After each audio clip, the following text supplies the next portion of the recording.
Hello everyone, we are back, and today I bring you Dancing Strikes Bladedancer. Yes, Dancing Strikes. You heard it right. Well, that the timer up there is the time it took us to get from 0 to 100 to Abby kill in Soul Character Count. So it is a very nice build. As you can see, we are at 400 corruption, and I'm just gonna showcase the build in an arena. So the way I built this is we are using dancing strikes, and we're actually doing bleed. We are abusing the fact that we can proc Shuriken armor through dancing strikes, and have that as one of our main damage sources. Because the sheer amount of hits we can do with bladed armor. Meanwhile, we buff it up with dancing strikes, and we weave in some punctures here and there to upkeep our mana. And then we have the Shadow Cascade as well, getting procced through dancing strikes because, well, it's nice, helps with clear, especially the daggers that get thrown off. They have a lot of baseline bleed chance.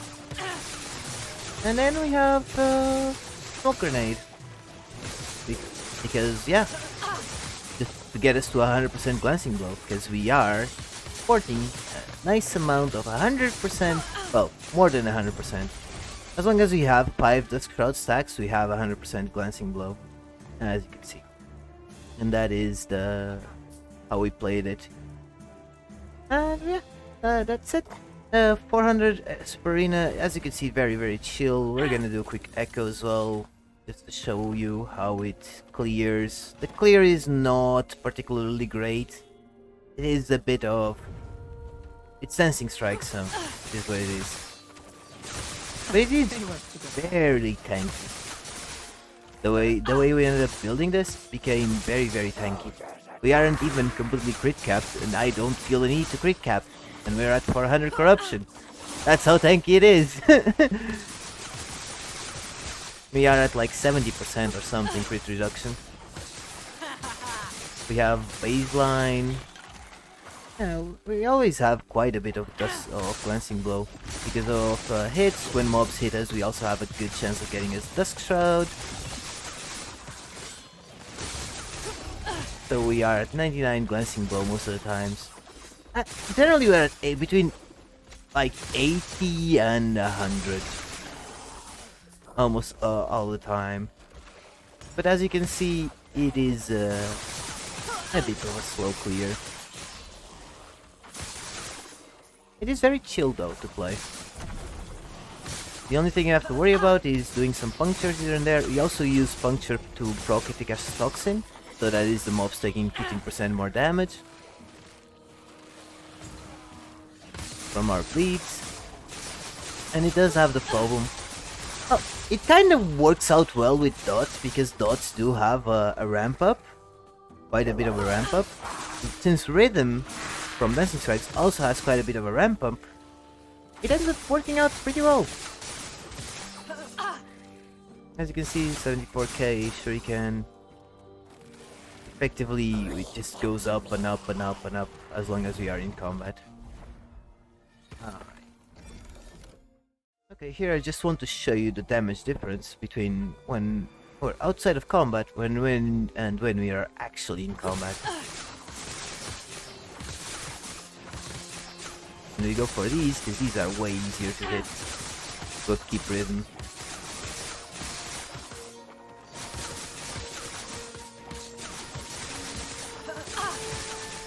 As you can see, like, we went from 25k to like 200 something k. 300k on Shuriken, 28,000 to 300k. That is the difference that rhythm does. So, when it comes to our skills, this is what we have. We started Shuriken. We prioritize getting Alacrity and Fan of Blades, because I am also doing this as a way of leveling how I went about for leveling it. We went Alacrity and we went Fan of Blades. After that we started putting points into Pierce chance until we unlocked Dancing Strikes. because I'm pretty sure we couldn't get the 100% pierce chance before we got Dancing Strikes. As soon as you unlock Dancing Strikes, what you want to do is to get Blade Shield. And then after Blade Shield, you grab your rest of your Pierce, then you start putting into armor to get a bit more defenses. Then you can pick between the Shred or getting physical penetration. Actually no, before the Shred you should go get these that you occasionally get for more Shuriken, so occasionally do a bit more damage. And then get the Shred. And finish up capping out physical penetration, since that applies to the bleeds, at least in my understanding. Then our second skill is Smoke Grenade. I've been very partial to Smoke Grenade lately. It has to do with WSD movement, because I like having the evade go along with my movement, and if you use Shift, since Shift is a short dash, it also follows the WSD movement. Smoke Grenade, since it's considered a long traversal, a long distance traversal, it doesn't get we don't have to deal with it, essentially. So yeah, I am running Smoke Grenade. Usually I just prioritize getting the traversal. After that we go for the Shroud in Darkness, and then we come back here for the Silver Shrouds, and then you can pick between getting more Dusk Shroud frequency or getting the cleanse. Completely up to you. I would suggest getting the more Dusk Shrouds, because the dodge early on is more important than the cleanse, and then after that get the cleanse. Then you can pick more duration or slow stacks, and whatever else, just swap it. I just like it here. More area and more growth speed. This means we have more area to work around with while keeping up our Dusk Shroud stacking. Dancing Strike. So the main thing that makes the build completely silly in terms of damage, well, it's not a broken build, but it makes the build do enough damage to actually clear 400 plus corruption, and we managed to clear Abby with it as well. Somewhat chill. We'll have the video at the end. So I prioritize getting Shuriken. After Shuriken, I prioritize getting Shadow Cascade procs. This I'll leave up to you and how you feel it's better. I ended up going for the Shadow Cascade procs, I think, first, but you can, because this multiplier, while nice early on, you don't. But yeah, Shadow Cascade. After Shadow Cascade you go into the damage over time multiplier, and then you go into Rhythm. You go into Rhythm, you get the crit multi, and then get perfect choreography as well. I would say the crit multiplier depends if you already have Salt to Wound. If you already have Salt to Wound, you can prioritize getting the crit multi right away. This will gain the most damage out of it. If not, just get Rhythm. At least 4 stacks. 10 stacks is a bit of overkill, it's only good for bosses. On Echoes, you're just gonna be losing Rhythm a lot. That's why I was running Super Arenas a lot in this one. It's feels really good on Super Arenas. And you're tanky enough that you don't need to worry about anything. But yeah. This you should only get this after you get Puncture. Just because you'll need to rely on Puncture to get mana back for this thing. Puncture, or if you want to manually cast Shuriken, because you can do that, you could ignore this, go for the area, and then just pick your... just weave in Shuriken manually between Dancing Strikes. You can also do that. Up to you. Okay, after that we get Puncture.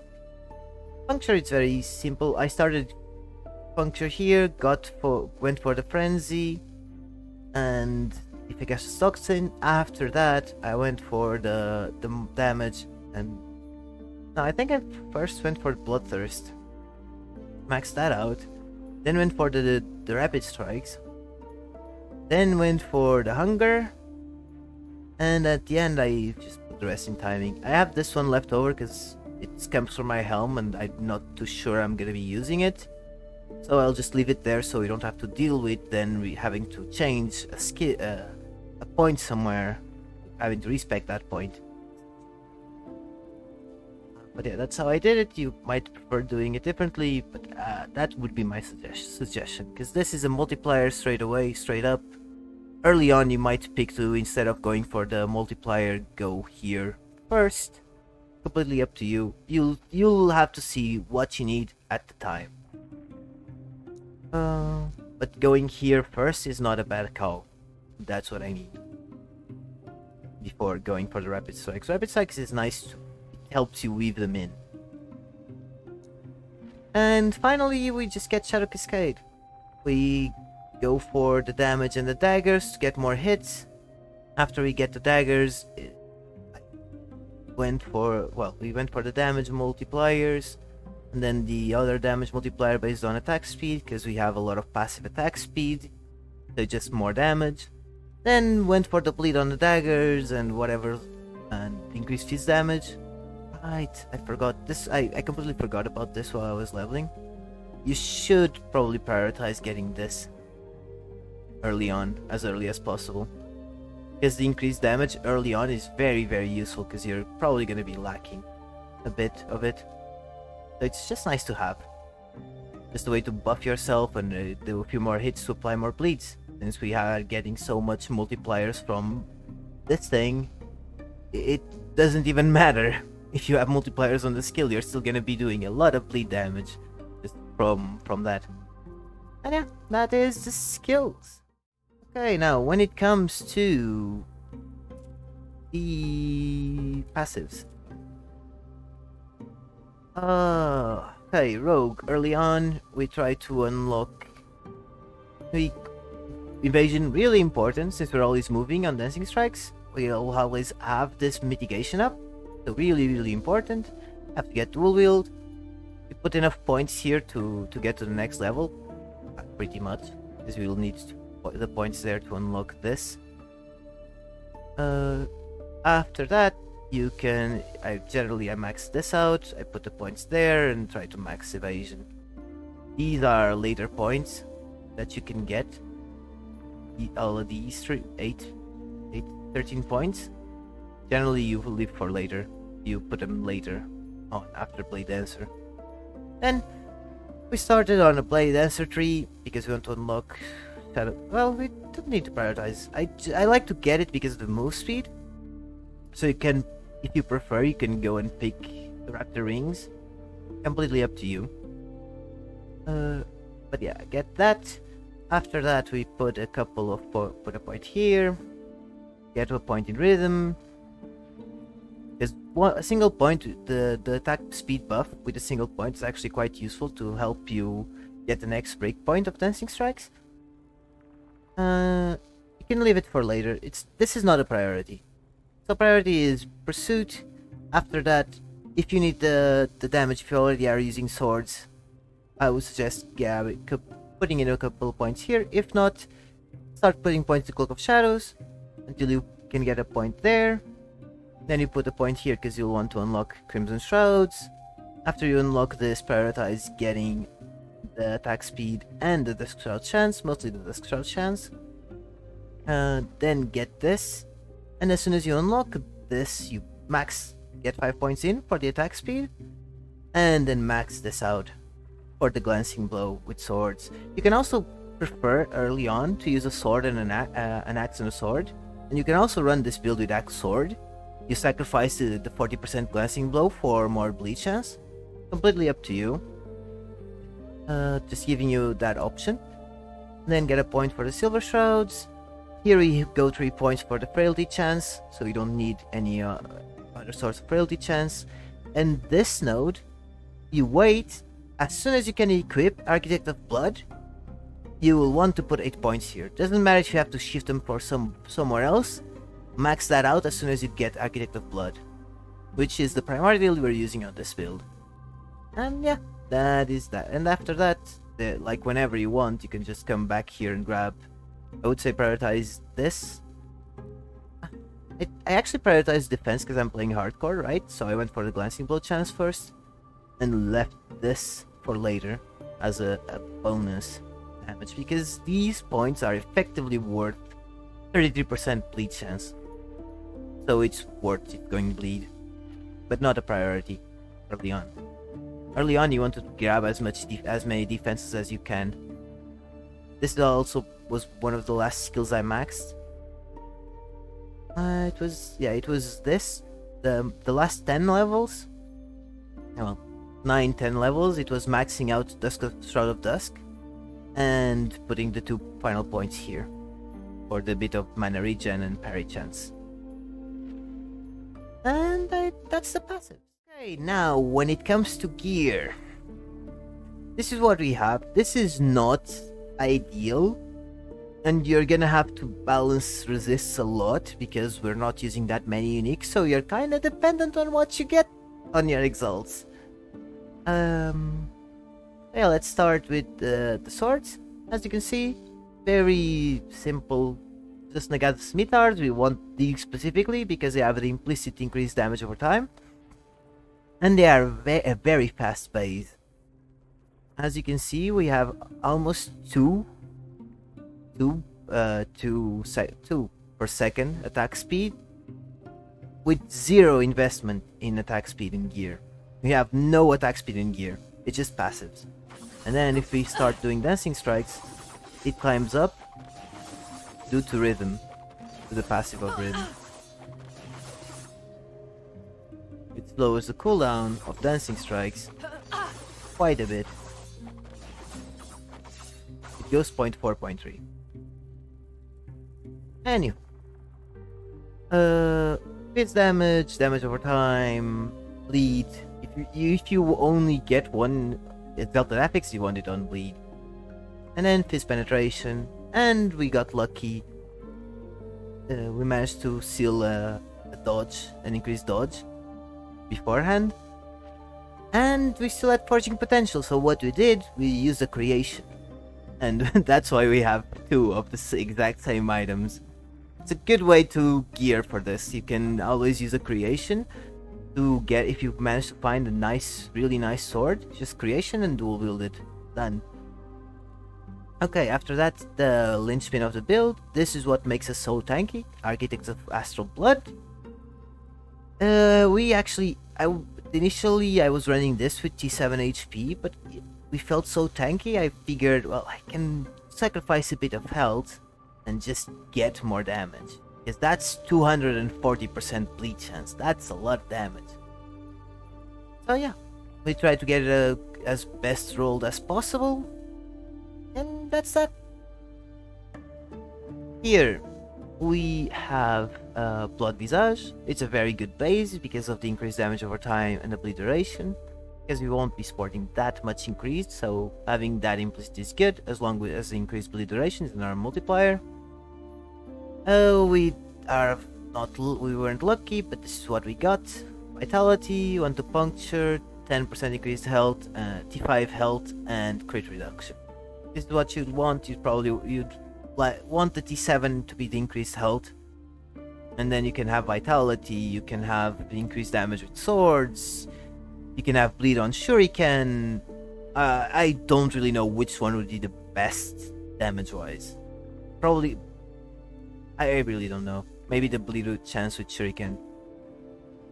But you can have all those options. Again, this skilled Abby, so the important is the defensive stats.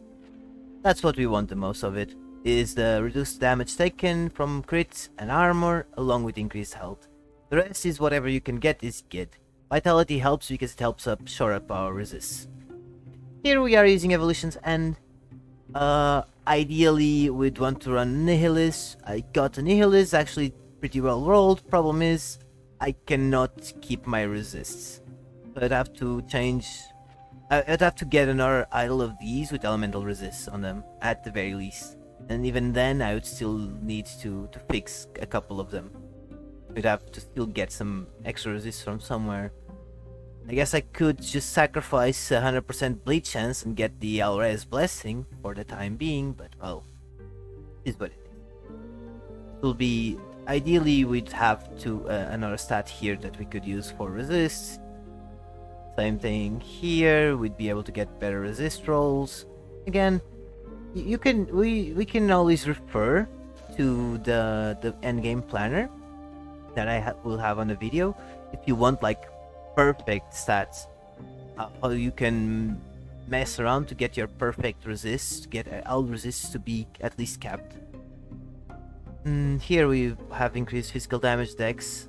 Unfortunately, we got health regen, and I just shrugged and okay, I'll take it. We'd want flat health instead, and we'd want a better phys res roll.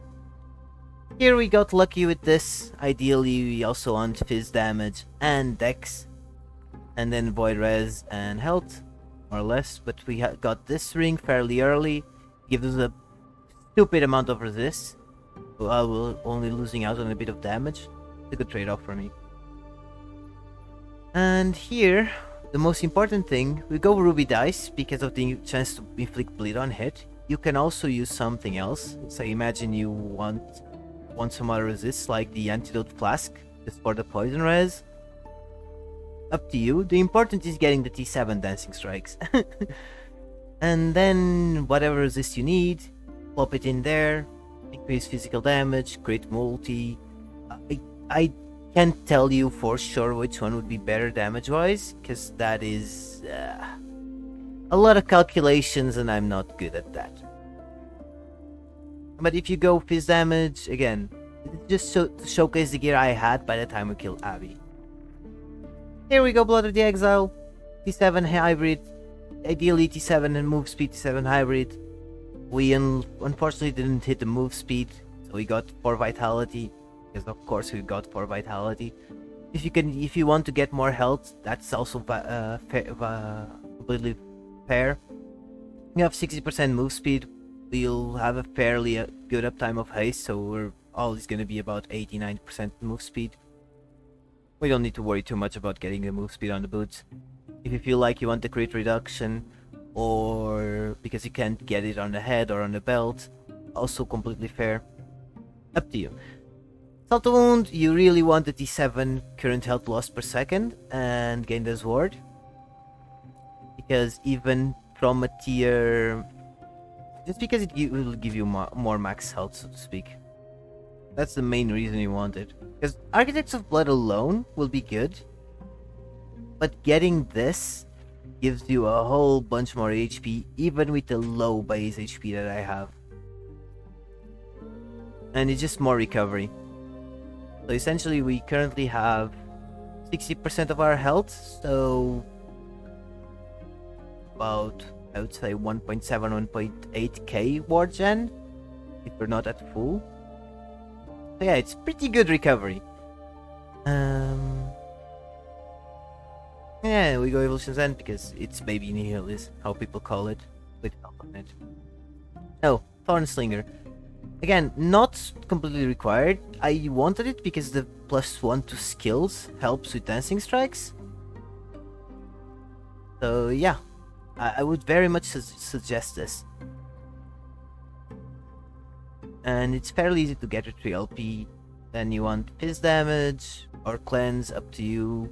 Cleanse is always an extra safety. We already have it on Smoke Grenade, but if you can get it on Belt as well, then our safety. And crit reduction, or if you want, shift the crit reduction to boots and get T7 hybrid health and increased health for more HP, which means more ward gen, because that's the whole way the build works, which will mean more high HP. Yeah, good stuff. For idols, you want these. You want 9 with elemental resists. You want 9 HP with elemental resists. Then you want either glancing blow or crit reduction and armor to cap it out, to get you a bit more crit reduction and to get a bit more glancing blow, because that's just nice to have. Same thing. And then if you feel like you have enough elemental resists, if you can manage to fix your resists, what you want is to get these with physical damage over time as a secondary affix. Here we have bleed chance and increased damage while wielding a sword. Pretty good. If you have resist problems, what you can do is you can use humbles with bleed chance and bleed penetration and resist. Also completely fair. I ended up with this because I wanted the extra glancing blow. and the dodge rating. That is the main reason why you would want this over the humbles, just because you can get the more glancing blow and more dodge. And here, as you can see, where I'm still using one of these, it's whatever you need to cap out your resists. If you can manage to cap out your resists and have some slots open, I would suggest armor. You can get more HP, but since the stout idols have HP and health on kill, which messes a bit with our war gen, I would much rather just get armor. Especially because our baseline armor is not that great. As you can see, just these idols alone give net us 4% armor reduction. It also means we get more armor with Shuriken. As you can see, yeah. And it's nice having that extra DR. And yeah, that's that. Blessings. Okay. Crit multiplier on Raya for more damage from Salt to Wound. For more physical penetration for bleed from Salt to Wound. Bleed chance, obviously. Flat armor. Increased armor. And here you can get ward per second. I couldn't be bothered to farm it, to be honest. I kind of forgot about it. I was prioritizing getting this and the bleed chance. This one was actually lucky that we got one almost capped. But yeah, that is it for gear. And with this we managed to kill Abby, and you saw the echoes. It's a very chunky rogue. Oh, and he also got to 100. I blame Biff for this, for baiting me into actually leveling another character to 100 this season. So yeah, we are like the second Bladedancer to 100. And yeah, that is that. So guys, thanks for watching. After you'll have the Abby kill. Hope you enjoy. Bye bye. Okay, let's go. Not yet. There's a chance it might happen now, Saf. Yeah, pro tip, don't die. The altar of oblivion. Just pro tip, just don't die. So you finally returned to me, and with a guest. But first, prove yourselves worthy. Aberroth! Face us yourself!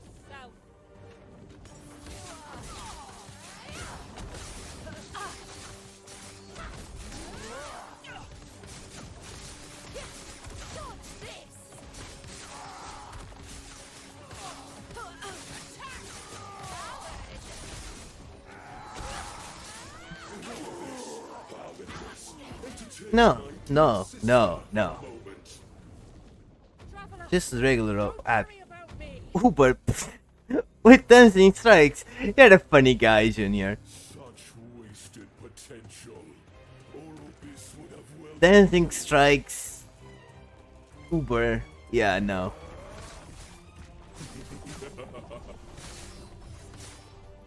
You fight for nothing. Yeah, I messed up that one so much, I no longer just try to do damage there.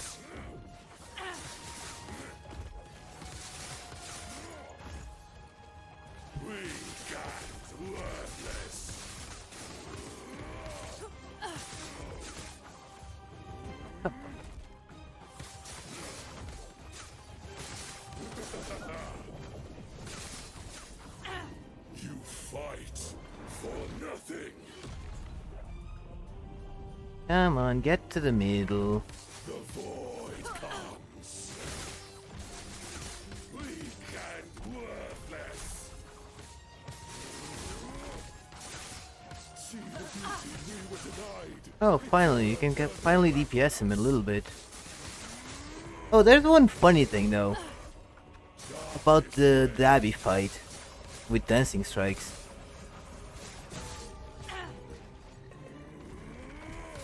You can actually move. If you get hit by those green vines, you can still move. They deserve their fates. Weak and worthless.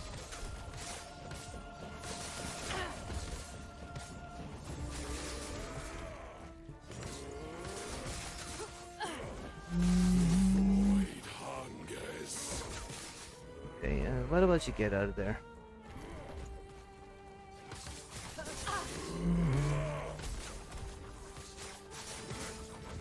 We treated the world no better. Death is our legacy. Oblivion. I didn't get hit. Okay. He. The void comes.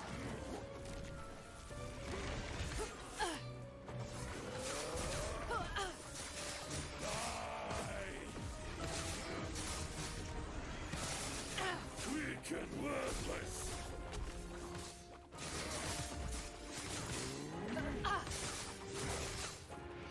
Oblivion.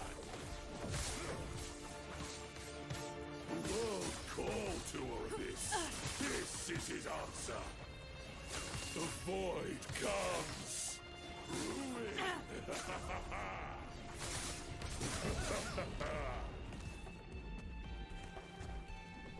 You fight for nothing.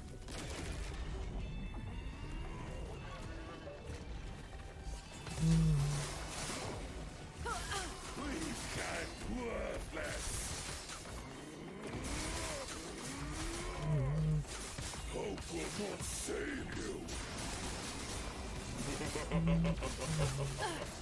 Weak and worthless. There we go. Can do it. What? I might be able to face tank a bit more and be able to keep damage better. Maybe.